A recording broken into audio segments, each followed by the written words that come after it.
Welcome. In this session, we're going to be interviewing some missionary kids. That's maybe not the nicest or most accurate term. What we're talking about is people whose parents were full-time overseas missionaries. And the children have a special role in that. One of our missionaries here from Dyer Baptist has said, I don't have missionary kids, I have kid missionaries. And there's truth to that. They have an identity as missionaries, even though they're children. But they also have a unique identity in that they are the kids of missionaries. And that sets them apart from the kids of other kinds of people. And we want to ask some questions to learn about what it must be like to be a missionary kid, because we want to pray for our missionary kids. We want to support them as well as their family and the churches that are being planted. And so we'll be asking a number of missionaries some different questions just to try to learn what their life was like growing up, and to learn what ministry is like for a child growing up in a culture that's not the same as their passport. I'm very excited to be able to start and introduce my first guest. Mrs. Jane Atkinson is not only the wife of our pastor emeritus, she's not only my mom, formerly my mommy, and grandma to my kids, but she's an MK herself. Mom's parents were missionaries in Nigeria, West Africa, for a long time. And so we're going to learn some from her as well as some other folks as well. So let's start out by asking, can you tell us your name and where it was that you grew up? My name's Jane Atkinson, and I grew up in Nigeria, which is in West Africa, just a little bit north of the equator. I grew up in West Africa. I was born in the States, but before I was a year old, I made it to Ivory Coast and was here until I was ready to go to college. So the Ivorian culture is a very mixed culture. I can't exactly explain it because there are 78 different cultures that we grew up in. There are lots of different tribes. Growing up, I kind of thought they were all African. When you think of Africa, you think it's just a country like everywhere else, but Africa is not a country, it's a continent with a lot of different countries. And in Ivory Coast, there are lots of different tribes, and all the different tribes have their own different little cultures and different quirks and different things that they hold very dear, and different things that they don't make them mad or make them happy. So it's a lot of fun, but it's very difficult to learn each culture. I grew up in Ukraine, and the culture is very different than it is here. It's more slow paced there, and the men aren't really respected there, and because they are not good to have around. So the men are basically, they're alcoholics. Most of them are alcoholics, or they travel a lot for work, so they're not around. So it was very woman-led society. So that was a very different culture than we have here. I spent, I would say, most of my formative years, I spent a few years in England, which is really interesting. It was a lot of fun being in the motherland, so to speak. And then I also spent my high school years in Hawaii. You know, Hawaii is part of the United States, but in many ways it's its own country. A little while ago you used a phrase, you mentioned third culture kids. Mm-hmm. Can you tell us what that is and what it means? When your parents talk about home, they're talking about states, the United States and where they grew up, or Canada. But that's not really your home. That's not really your cultural background. But where you are living now in Nigeria, for me, that's not really my culture either, because I'm not a Nigerian. Mm-hmm. And so I have this blend, which is a third culture. The third culture kid, we recognize that all cultures are valid. When you're in one culture for your whole life, all other cultures seem wrong. Like, why would you think that way? Why would you do that? Why would you act like that? Confused would be the shortest definition of a third culture kid to me. They don't exactly know what culture they hold to, so they're very easygoing, kind of. They will accept other cultures, not going to be necessarily offended or or disgusted by cultures. Just an example, one of the guys here, he came to the house and we introduced him to peanut butter and bananas, peanut butter on bananas. And he thought that was so weird, so strange. He didn't understand how somebody could do that. Paige made a mango cobbler, and he's like, why would you cook fruit? That is just strange. But then I told him that in America, people don't eat fish heads. They don't eat the fish eyeballs and the fish heads. And he looked at me like, why not? Like, that's just normal. So when you're a third culture kid, you get to see both sides, and so then nothing necessarily seems, it might seem new, but it's not going to seem too strange anymore. A third culture kid is someone who they don't really have a home. They don't belong on the mission field where their parents are, and they don't belong in America. They kind of feel like neither place is home. I feel like a third culture kid really understands this world is not my home phrase, because they don't feel like home in their mission field, and they don't feel at home in America. So wherever you're living, you try your best to feel at home. But yeah, that's what a third culture is. Someone who doesn't exactly know where their home is, someone who feels like know where they are is home, and they just try to make the best of it. Can you tell us, in your situation, how did you get an education being in a foreign country? The school I went to was a cooperation with different mission boards. Now, all of our textbooks weren't from the States. There was a combination of Canadian and American textbooks. And not everybody at our school was Missionaries Kids. They opened up as long as they could pay the fees. My mom educated me at home, so we were homeschooled. We used the Abeka program. My mom homeschooled us, so it wasn't very different than it is here being homeschooled in America.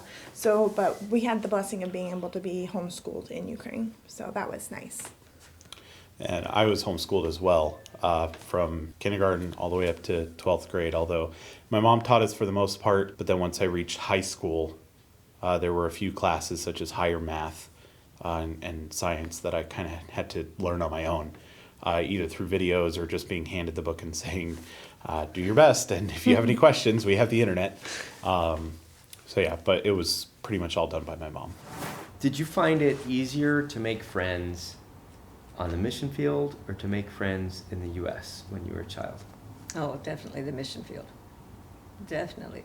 In the U.S. it was very hard. It was very hard. And especially, I think, high school, they're not quick to Welcome an outsider. Welcome an outsider, especially an outsider that really, this whole culture and everything is different. There's nothing familiar about it. And you just stand out, and it's just much easier.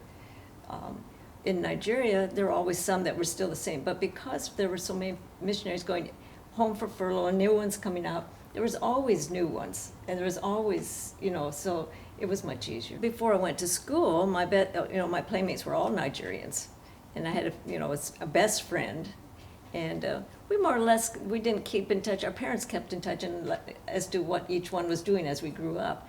But at the school, whoever was there, whether they were missionary kids or whether they were government kids or whether they were, businessmen's kids, it didn't matter as far as that goes. There was not that distinction made within the school. It was definitely easier to make friends in Côte d'Ivoire because we were here more.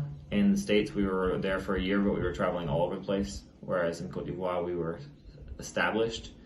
The hard part out here, a lot of the friends that I had might not have necessarily been friends because they want to be friends, because I'm the white guy and it's kind of prestigious to be the white guy's friend. But I did make a lot of very good friends out here because as I told you already, I'm one of 12, but I'm sandwiched between 4 girls. So I had no brothers close to my age, so I went out and I made friends, and I like playing soccer, so I played soccer 3 or 4 or 5 times a week. I had some very good and very close friends that are still friends today. I've had some Ivorian friends that I've been friends with for probably 20 years now. The only main American friends I had until I got to college were cousins. Those would be, we didn't think that cousins couldn't be friends, so they were friends that were always there when we go back to the States. They were still there. They would, and we reconnect. When I was really young, I had a couple cousins that were on the field, and so they were friends as well. But no American friends, really, at least no close American friends until college. When I got to college, I found a missionary kid to Brazil, and so I became friends with him. And then there was another missionary kid to Suriname, and so I made friends with him. So I made friends, but they weren't necessarily American. They were American, but they were kind of like me. But after I think the first year in college, one of the guys in college came with me to the Ivory Coast, and so he spent 3 months here with me, and then we became close friends. And he's still a good friend of mine. And then a different summer break, another guy came out, and he became close friends with me too. So getting on my own turf, I think, helped.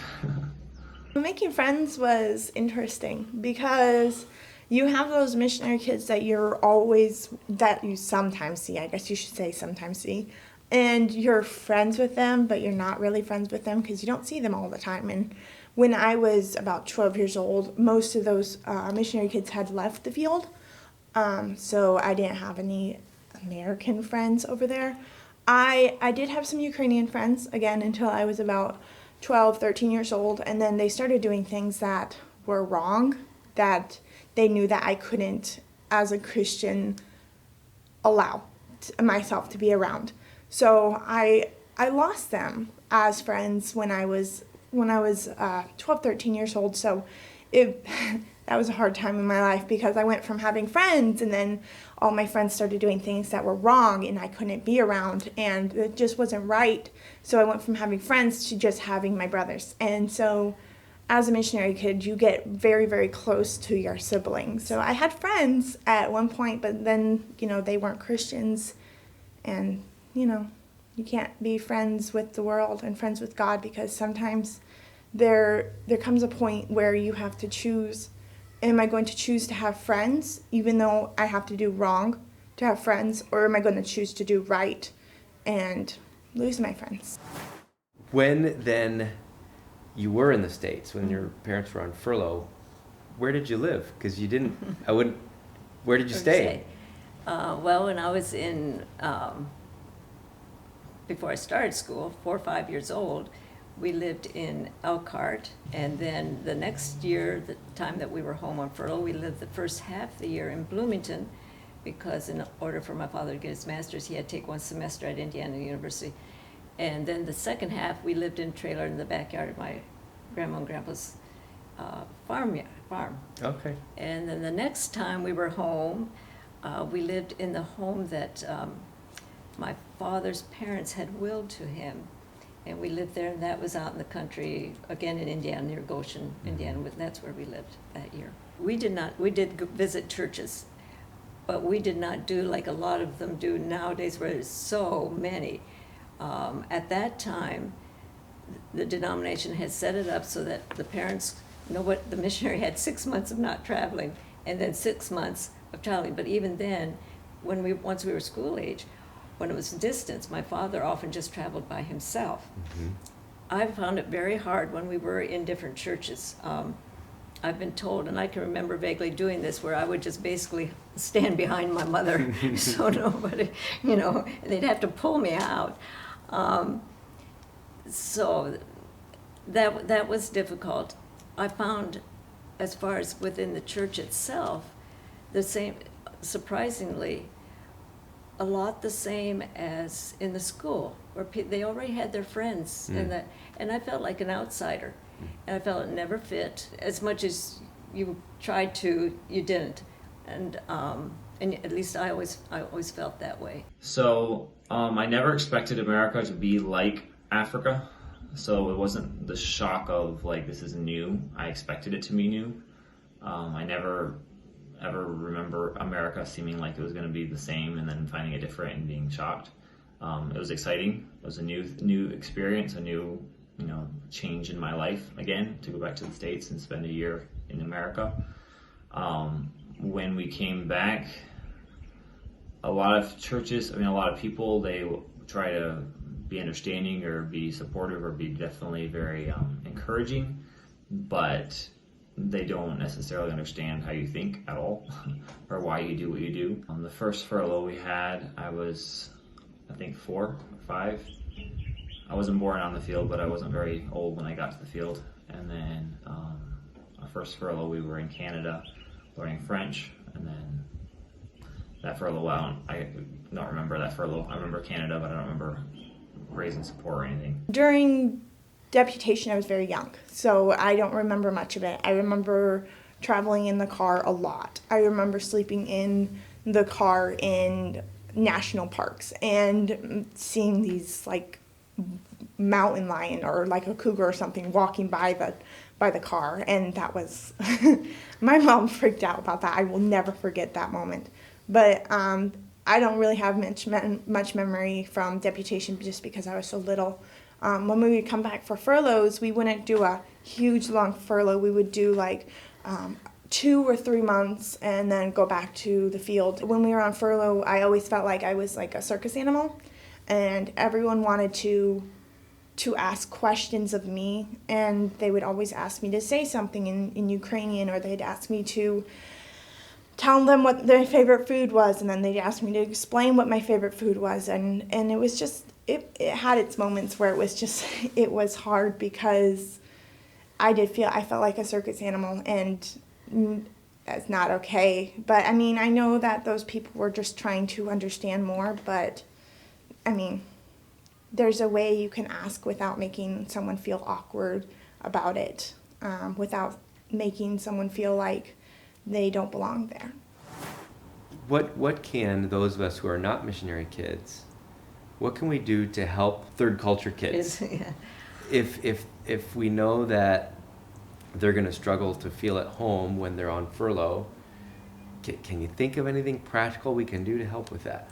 I think if children are aware, like my parents would probably have to help them, but if they're, especially when they get to this older age, not when they're just toddlers or that, but they're older, if they are aware, and maybe go to the person, hey, why don't you, would you like to sit with me tonight in church, and then afterwards, if there's an activity, come along with me, let me introduce your friends, and really work at including them, and even say, this is how we do this here.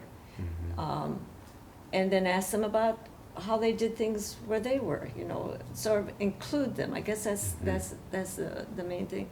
And then like for people on deputation, maybe if, like here, if there's a missionary family that's coming that has been here before particularly, and your child is about the same age as one of their children, maybe they could email them beforehand and said, hey, I'm going to, you're coming to our church and we're about the same age. Maybe I can sit with you and get, and I'll look for you. Just so the person knows, I'm not going to be completely stranded. Yeah. No, those are great. Those are great ideas. And I don't think it's so much, I don't think gifts as such is what's needed. Mm-hmm. It's the pulling them in and letting them know, and being interested in them too, but not to this extent or like, you're like the bear at the zoo where you always, we want to see this creature. Yes. Some churches, the kids were told and were taught on purpose to try to make the little missionary kids feel welcome, and so we did. We would make friends. There were some churches that we kept that level of friendship. It was like a 1 week every 4 year kind of friendship, but it still was a meaningful friendship, and we looked forward to going back to that church because the kids actually wanted to see us. Some churches, they were more of like a clique. The kids all were in there with their own friends. There's one church that I remember very distinctly. We always loved going there because the pastor made us feel like we were special. I remember he gave one time all my siblings, he gave us like $10 each, and we thought we were so rich. That was a huge, nothing necessarily major. I don't know that he thought anything major about it, but we thought that was the greatest church because of that.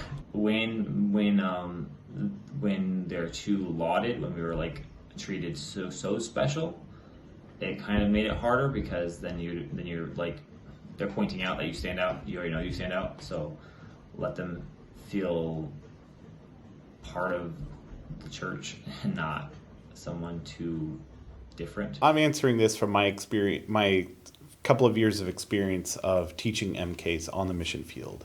I was in Honduras for 2 years, and some of my students there were missionary kids. And I would say that, number one, the best way that churches can support missionary kids is to really emphasize who the missionary kids are to the kids of that church. It is, I think, very awkward for a kid to, when they're on furlough, to a church that may not be their home church, to come in and they're the new kid on the block. And while most new kids on the block have time to be able to get to know the people who are and the other children in that church, the missionary kids don't. They're there for a week and then they're gone.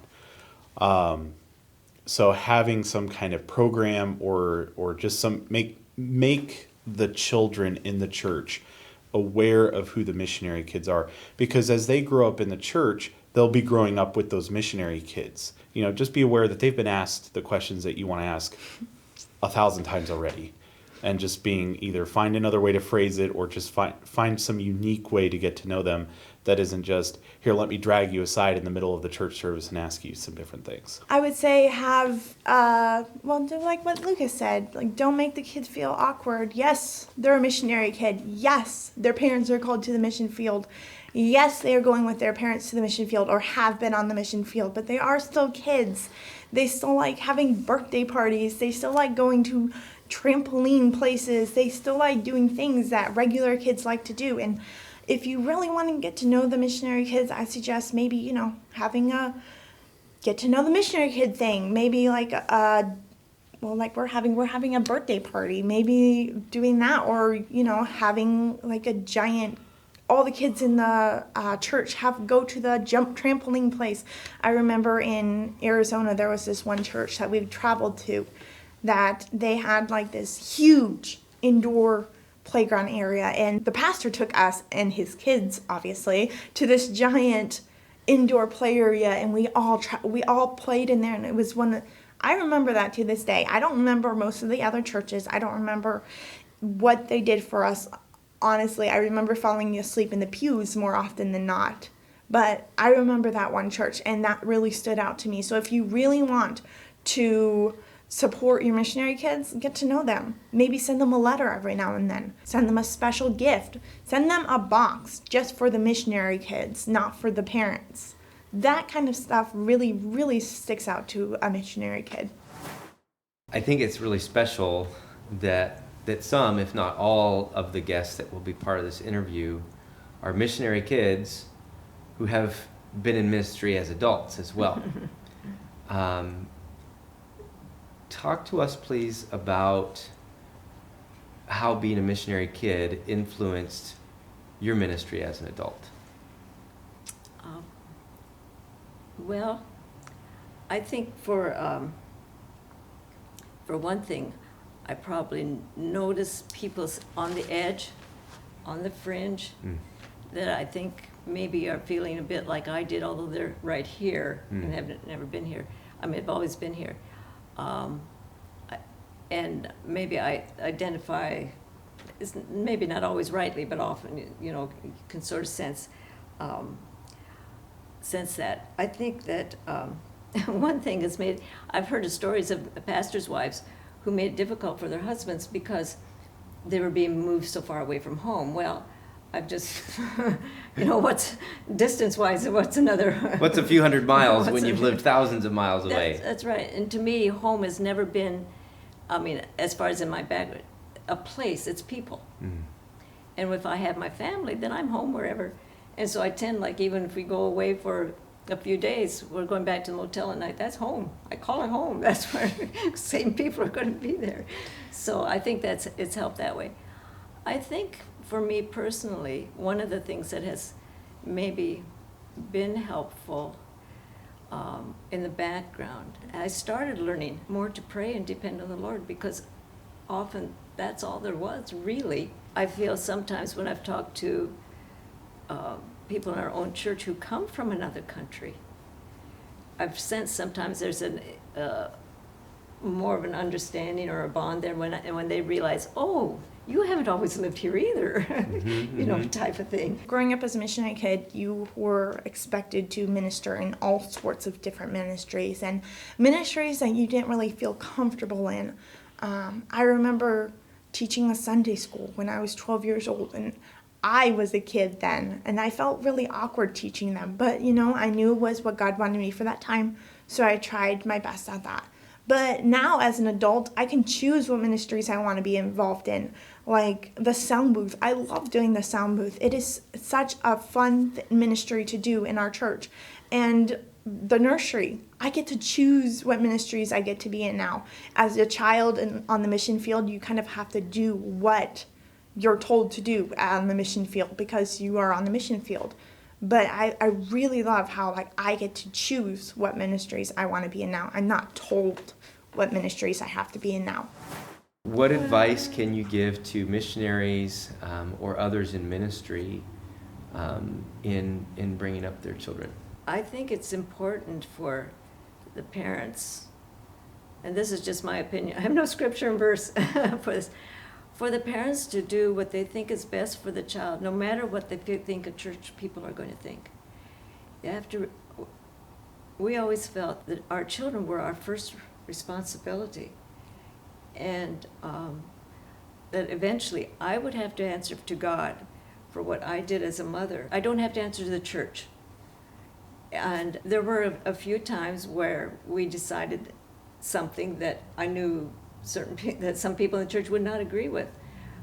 But I felt we had to be able to say we did what we thought the Lord wanted us to do, even, you know, even allowing them to do something or not do something, or, you know, and I think that's important. And for the children to know that they'll always be your child and you'll always love them. I would say, first of all, get to know your kids. With being in the ministry, that adds an extra level of challenge.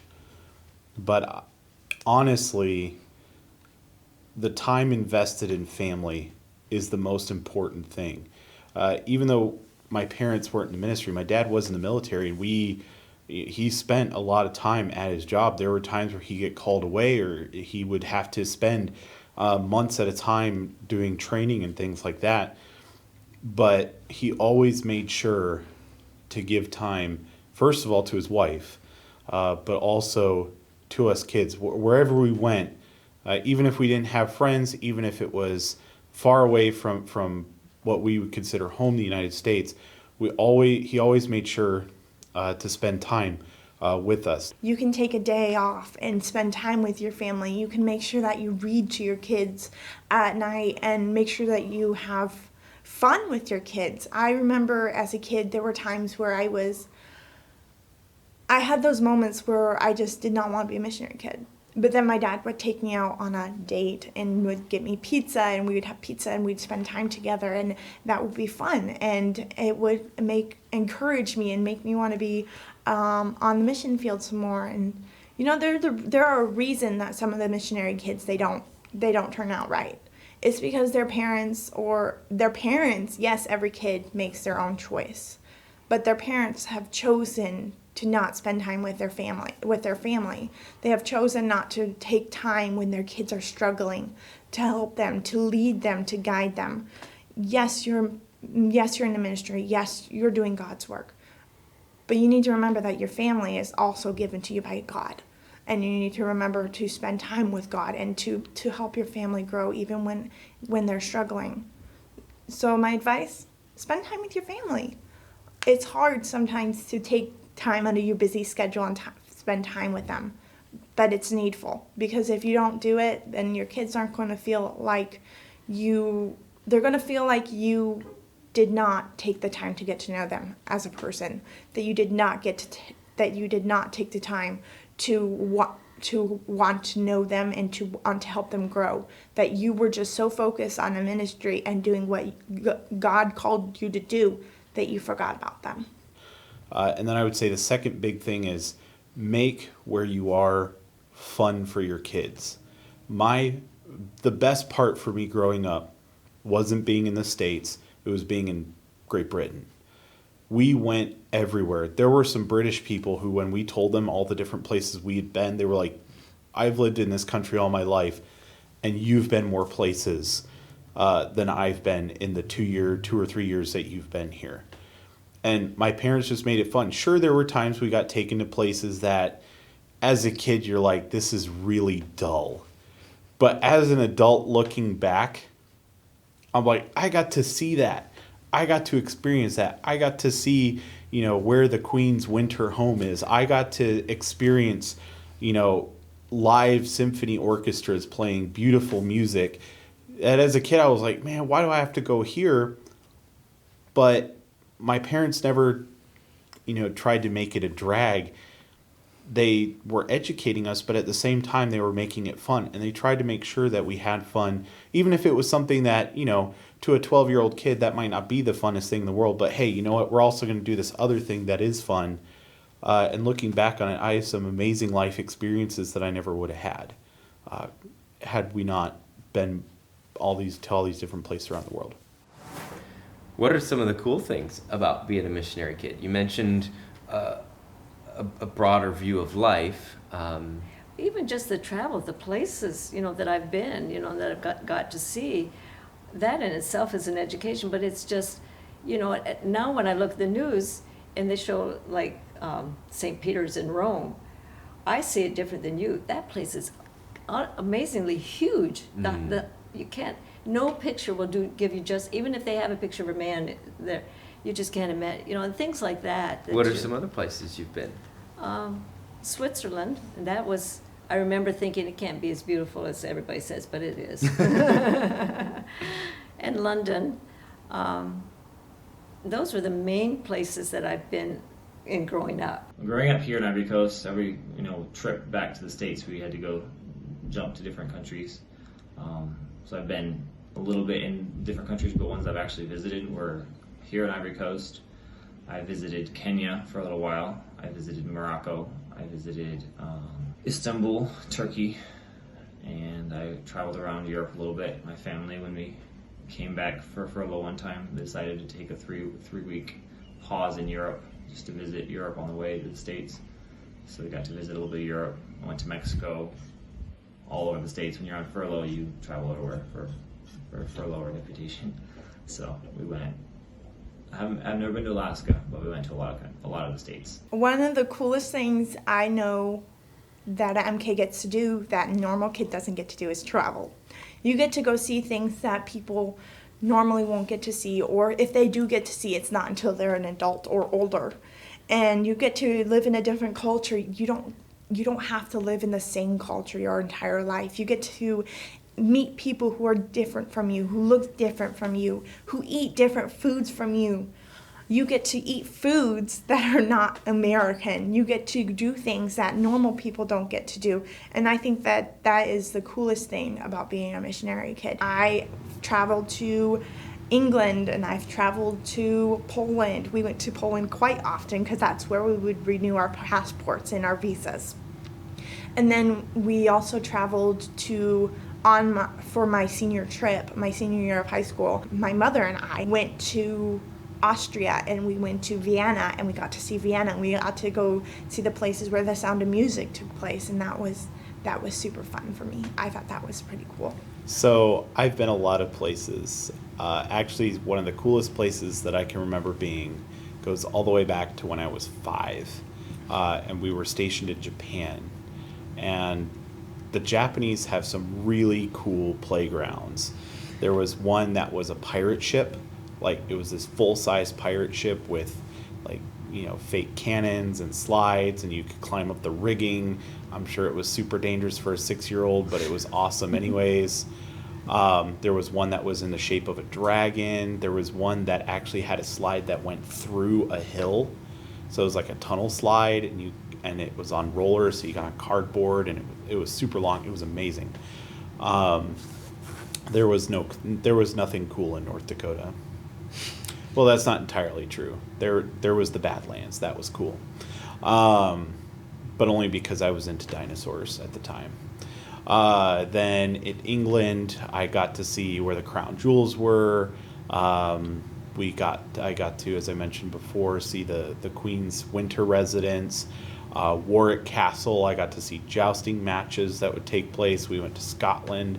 I have been to the most northern part of Great Britain and the most southern part of Great Britain.